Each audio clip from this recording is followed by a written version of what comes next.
kind of doing one of my favorite things to do on Photoshop and InDesign today. So we're going to create something like this where we have a photo and our cutout goes over our text. It's kind of a real magazine feel. It looks really cool in the yearbook, maybe on the newspaper if we decide to go a little bit more magazine style in the future, but just a really cool feature to know how to do. So I'm going to show you how to do this, but first we need to start in Photoshop. And I've actually kind of started already, so let me start over really quickly. Alright, so what we are doing here is we're going to actually play with the layers a little bit today. So you should have this layers box down here in the bottom right corner. If you don't, just click on Window and then Layers to open up the layers. You can kind of play with this. Right now we just have our background layer, which is just this photo right here. What we're going to do is we're going to come under the Layer tab and we're going to duplicate this layer. We're going to call this one Faded, and that'll make sense in a minute.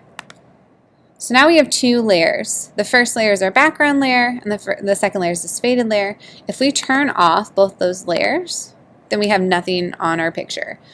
We can turn on the faded layer since it's a duplication of the background, it looks the exact same. And if we turn on the background, again, it looks the exact same since they're the same photo. What I'm going to do is I'm going to click on the faded one, and for the opacity, I'm going to drop that down to about 75%. I'm going to fade the photo. Now you can see that obviously it doesn't look like anything happened. If I turn off the background layer, you can see that that photo has faded. So since the background layer is on, it's a complete photo, but if we turn it off again, it's faded.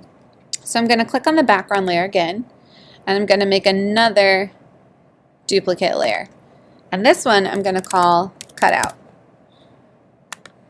Okay, so we should have 3 layers going on here. Make sure you're on the cutout layer when you do this, but we're going to cut him out. So I have my quick selection tool.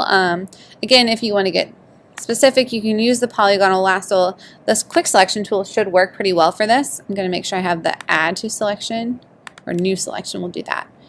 And I'm just going to click and drag over Alex's face and his body until I get everything I want selected. That was a pretty clean cutout. Sometimes I can get a little messy depending on how the background looks, but since he's so, he stands out so much, it was really easy. So that's good. I'm going to select the inverse, and then I'm going to delete it. Now it looks like nothing happened, but that's because we have our other 2 layers on, and if you look down here at the cutout layer, you can see that nothing's behind him. But what I want to do now, I'm going to click away, is I'm going to turn off the background layer, and then I'm going to turn off the faded layer to make sure, and yes, he looks cut out. It looks good. So we are good to go. I'm going to save this onto my desktop. Pew, pew. Desktop. Oh, we're in the wedding folder. Desktop, here we go. And we are going to name this Practice with Alex. You can call it whatever. We're going to save it onto the desktop. And then we come on over into InDesign, where we should have a new page. I'm going to turn off all the overprints. There we go.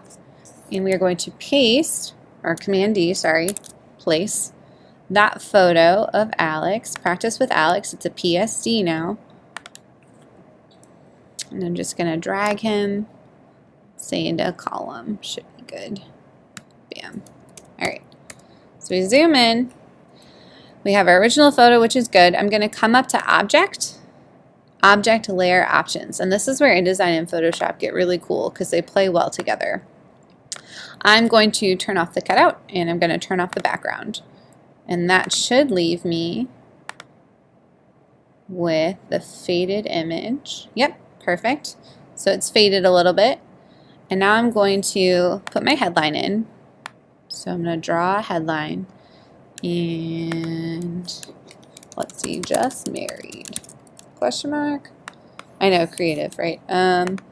We'll bump it up to 24. You want to make sure the color works. You can clearly read that, so that's good. Perfect. So now I'm going to drop that right behind his head. So obviously it's on top of his head right now. Actually, you know what? Let's do this. Just married. Here we go. And I'm going to kind of put that behind him a little bit.